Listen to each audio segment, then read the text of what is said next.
And just like that, my Chucky fans, we have reached the mid-season finale. It went by way too fast, and I am so excited for what is to come in the future. So what I'm going to do here for you guys is breaking down Season 3, Episode 4 of the Chucky TV series, what is essentially our mid-season finale, even though it wasn't going to be that way. So please keep that in mind as we're at the end of Part 1. It wasn't really supposed to be a Part 1, Part 2 type of season. This season was cut short because of the Hollywood strike and them not being able to complete a full season. At least they gave us a couple of episodes this year. They could have saved them all and just waited next year and gave us a full season, but I kind of like what they did here. Did it feel a bit rushed, abrupt, and like it wasn't supposed to end here? Yeah, but again, that's because it wasn't the plan here, so I totally understand the people that feel like, oh, that was kind of disappointing way to end it. I wanted to see more. We're still gonna get that 4 episodes of more. We just have to wait until the strike's over and they can complete whatever's left of what they didn't film. And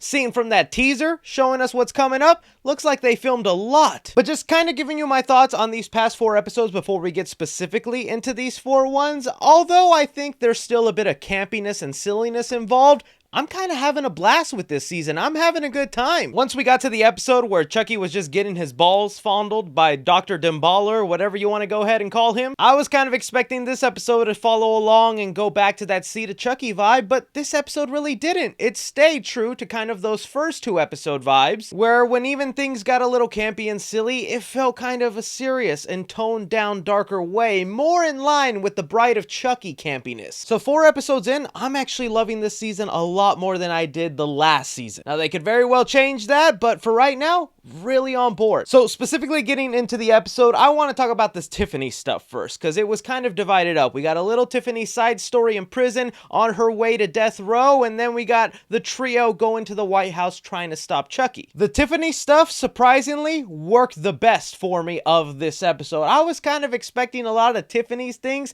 to be really cheesy, out there, silly, and dumb, but I think we got some of the best kills out of the Tiffany stuff. So we have Tiffany here essentially put on death row, and she has to be separated from all the other inmates because, you know, they still look at her as Jennifer Tilly, not who she actually is, you know, Tiffany Valentine, where she's paired up with the only other celebrity inmate in this jail, Evelyn. Now, I thought maybe this was like a real life cook or some sort of personality that they put in here. Looks like she's a made up celebrity for this universe. If I'm wrong, please go ahead and correct me. But essentially, she's kind of supposed to represent a Martha Stewart type, you know, one of those people with a cooking show that you look up to. And we know Tiffany is a big Martha Stewart fan because she was quoting her in Bride of Chucky. Who the fuck is Martha Stewart? My idol? And heck, that isn't the only Bride of Chucky reference we get. We see them watching Bride of Frankenstein, which is a movie they were watching in the middle of Bride of Chucky, right before her soul got put into the Tiffany doll, so kind of a good way to connect everything there. And although it looks like Tiffany might have made a friend and they were bonding over the people that they've killed in their lives, once Tiffany mentions that she killed her sister, or Jennifer Tilly's sister, that friendship ends and Tiffany is back to being alone in jail, not before she gets a special package in the mail. And while in this package, she gets a couple of voodoo dolls along with her Voodoo for Dummies books, and I was like, okay, what is she about to do here? What silliness is gonna happen?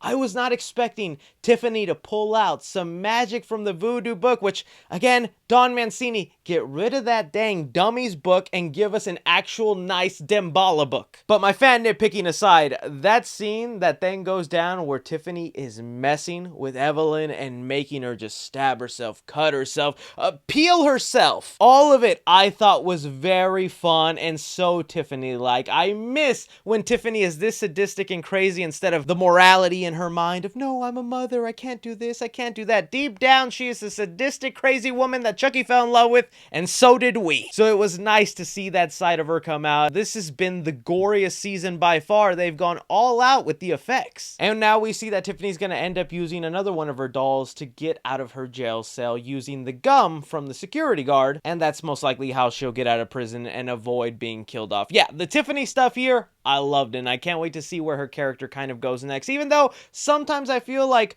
there's just nowhere left for Tiffany to go, this was kind of a fun add-on, and I'm just happy she's still part of the world. But now getting back to the Chucky storyline here, the White House is getting ready for the Halloween party. Chucky has decided to dress up as the Phantom of the Opera. That was also the costume that Joseph wore the year before. It's not only a good way to play mind games with the president later on in this episode, but it's also a good way to hide Chucky's face because he's aging. I did like the variety of Chucky outfits that the crew is wearing. I thought that was kind of a fun touch. Now, I gotta admit, I was a little bit confused on the whole president scene where he started seeing the ghost of his son lurking around the party. I think that is up to interpretation, whether he's seeing the actual manifestation of his son or he's losing his mind a little bit, or I've already seen some Chucky fans point out that it could be Caroline at the party messing with the president, getting him away. Really, your guess is as good as mine. It was an interesting thing for them to add on. Another thing I was shocked by is to see that Lexi actually get together with Grant a little bit. I know she was doing it to distract him and get the crew going, but I don't think she would have kissed him unless she kind of felt a little bit for him. Same way as I thought there'd be a better payoff to Sarah Sherman, another SNL cast member added on here, since earlier in the season we got Kenan Thompson. I'm gonna say Kenan's kill was a lot cooler than what she got, but I guess Mary Poppins in there if you like her. But after the crew running around the White House and just trying to get Chucky, his plan is unveiled, and it was for him to drop the chandelier that would complete the sacrifices needed for Damballa, hopefully giving him his powers and youth back. And again, just a fun amount of gore, a good amount of violence shown, although the face peel was kind of CGI-ish. Seeing the guts and all that for the other guests I thought was fun. I'm just glad this season of Chucky is leaning a little bit more into the kills. It just makes me think back to when they first announced the Chucky TV series. I was like, great, they're gonna do like maybe 2 or 3 kills a season. We get to kill every episode. Like, we gotta appreciate that a little bit. But now with Chucky getting over the amount of kills needed for Damballa, he thinks he's finally in the clear, starts praying to the Damballa gods, hoping this will be good enough, and for a moment, it looks like it will be. Looks like he'll come back as full Chucky, and then he'll exact his revenge on the trio, and oh my goodness, we have Old Man Chucky. This reveal kind of surprised me, and I was not expecting it. I honestly thought it did work. Don Mancini, this is the kind of stuff I do enjoy about Chucky. Whenever you give him a new look, face, / motive, all of this is coming together. I don't know what it is about this Chucky getting old plot and him yelling to Henry that he's dying. Just this line specifically. I'm fucking dying! It reminds me of old Chucky, of him having a motive, of like not wanting to be in this doll body anymore, becoming desperate. It's too late! I've spent too much time in this body! I'm fucking trapped in here! Really wanting to accomplish a goal, and right now, Chucky is at his most desperate. He doesn't want to die. He doesn't want to get old, and I think these next couple episodes, we're going to see a lot more of a serious Chucky, a Chucky who just wants to accomplish his mission, because I'm liking from the promo showing the bits of old Chucky. Oh, it looks so cool. I kind of like zombie-looking old man Grandpa Chucky. It's so cool that after all these years, they continue to give us new faces of Chucky. The other big thing to point out from this promo is they give us a good shot of Brad Dourif, the voice of Chucky, the man, the myth, the legend himself, showing up in human form. This is a really big deal. I don't know if he's shown up in the TV series at all. The last time we have seen